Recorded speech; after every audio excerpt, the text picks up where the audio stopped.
Halo semuanya, selamat datang di ulasan kita kali ini.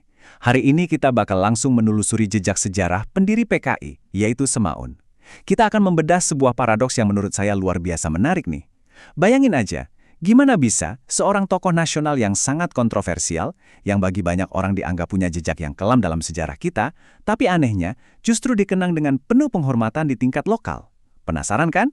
Yuk, langsung aja kita mulai. Oke, mari kita selami pertanyaan besarnya nih. Gimana ceritanya seorang tokoh sejarah kontroversial bisa berubah jadi legenda magis lokal?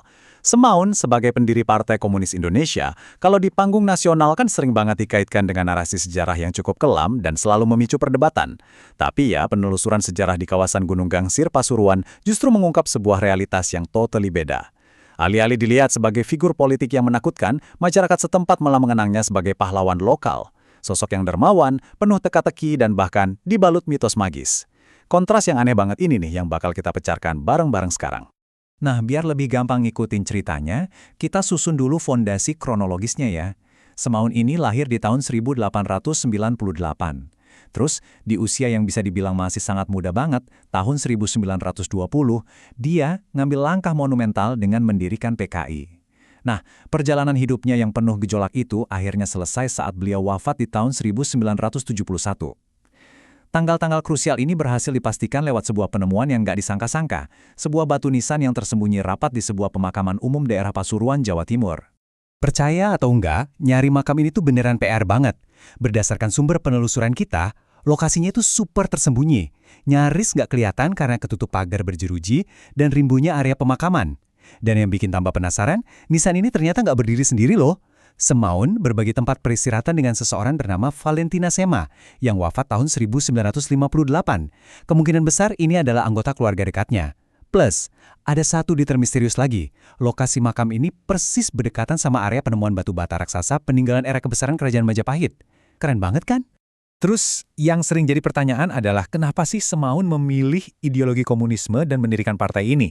Berdasarkan catatan sejarah yang kita jadikan sumber, ada 4 motivasi utamanya nih. Pertama, ini adalah bentuk perlawanan langsung dia terhadap kolonialisme Belanda. Kedua, tujuannya untuk membela kaum buruh dan petani yang waktu itu sangat tertindas.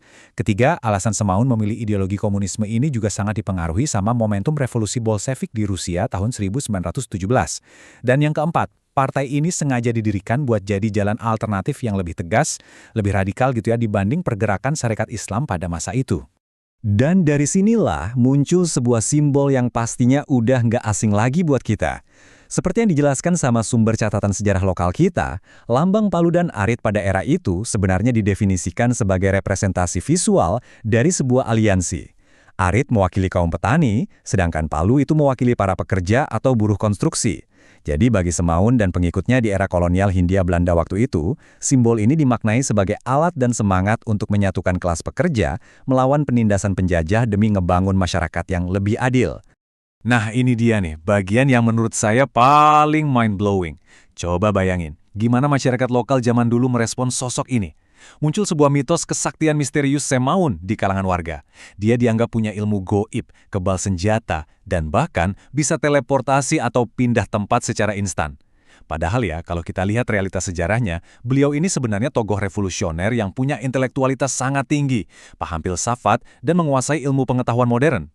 Masalahnya, di tengah masyarakat waktu itu yang sebagian besar masih buta huruf, kecerdasan dan manuver politiknya yang super cepat ini malah disangka sebagai ilmu sihir. Unik banget kan? Biar kamu lebih kebayang, dengerin deh anekdot langsung dari warga sana. Ini dari Ibu Salama, seorang warga asli Gunung Gangsir yang keluarganya kebetulan kenal sosok Semaun. Beliau nyeritain kisah yang turun-temurun dari ayahnya. Katanya gini, dia tiba-tiba bisa muncul dari Belanda. Pokoknya sakti lah. Coba bayangin, manuver pergerakan politik rahasia yang mengharuskan dia pindah-pindah negara atau kota dengan cepat, malah dipahami sama penduduk desa sebagai kemampuan teleportasi beneran. Luar biasa ya kekuatan imajinasi kolektif itu. Tapi terlepas dari urusan mitos magis tadi, gimana sebenarnya warga mengenang sosok Semaun? Reputasi lokalnya di Gunung Gangsir itu ternyata sangat amat positif. Dia dikenal luar biasa dermawan sama warga yang kurang mampu. Kalau ada tetangga yang lagi susah ekonominya, wah dia bakal langsung turun tangan bantuin saat itu juga.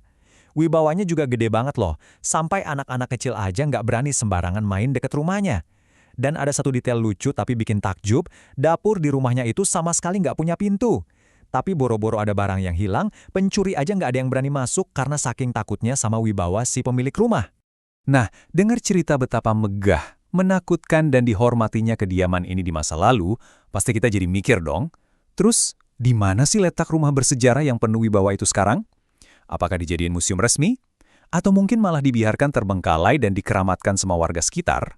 Jawabannya mungkin adalah salah satu kejutan sejarah paling tak terduga yang pernah kamu dengar. Siap-siap ya, percaya atau enggak, selama 20 tahun terakhir, rumah tokoh radikal pendiri PKI yang dulunya ditakuti pencuri dan sangat dihormati ini, sekarang beroperasi sebagai minimarket Alfamart lokal. Iya beneran, sebuah toko kelontong modern yang terang benderang dan sibuk banget di tengah pemukiman warga. Ini bener-bener sebuah plot twist nasib yang ironis banget, sekaligus bukti betapa dinamisnya sebuah cadar budaya yang nggak resmi ini. Tapi tunggu dulu, warisan peninggalan rumah Semaun ini nggak hilang sepenuhnya kok. Kalau kamu perhatiin bangunan Alfamart ini dengan saksama, ini bukan bangunan yang 100% baru. Bangunan ini masih nyimpen sisa-sisa kemegahan masa lalunya yang kayak sembunyi di depan mata kita.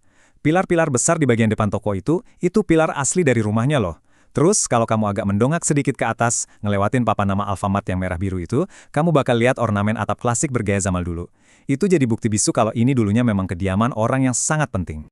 Nah, dari kisah kita mencari makam yang tersembunyi tadi, sampai lihat rumah bersejarah yang berubah jadi minimarket, sumber liputan kita ini ngasih sebuah pesan penutup yang sangat netral dan bijak buat kita renungkan. Sepanjang sejarah, kemerdekaan bangsa ini kan udah diperjuangkan oleh banyak banget pihak, entah itu dari aliran kiri maupun kanan. Perbedaan politik masa lalu yang sampai berujung pada pertumpahan darah gara-gara berebut kekuasaan, itu harus banget jadi pelajaran berharga buat kita. Poin utamanya adalah, hari ini fokus kita cuma satu, menjaga keutuhan NKRI. Jangan sampai negara ini rusak karena korupsi, praktik yang merugiin rakyat, apalagi sampai hancur karena diadu domba cuma demi kekuasaan sesaat. Jadi, poin krusial yang bisa kita ambil, memori kolektif manusia itu sangatlah kompleks. Di satu sisi, buku sejarah nasional kita mungkin mencatat sebuah nama dengan peringatan keras, tapi di sisi lain, ingatan penduduk desa nyatanya melukiskan nama yang sama dengan penuh rasa syukur. Nah, sekarang saya mau ninggalin satu pertanyaan nih buat kamu. Menurut kamu gimana sejarah pada akhirnya akan benar-benar mengenang mereka yang hidupnya terus berjalan melintasi garis batas antara gejolak politik radikal di panggung nasional dan kebaikan hati yang tulus di tingkat lokal? Coba dipikirin deh. Oke, makasih banyak udah gabung di ulasan kita kali ini ya. Sampai jumpa di penjelajahan sejarah seru berikutnya.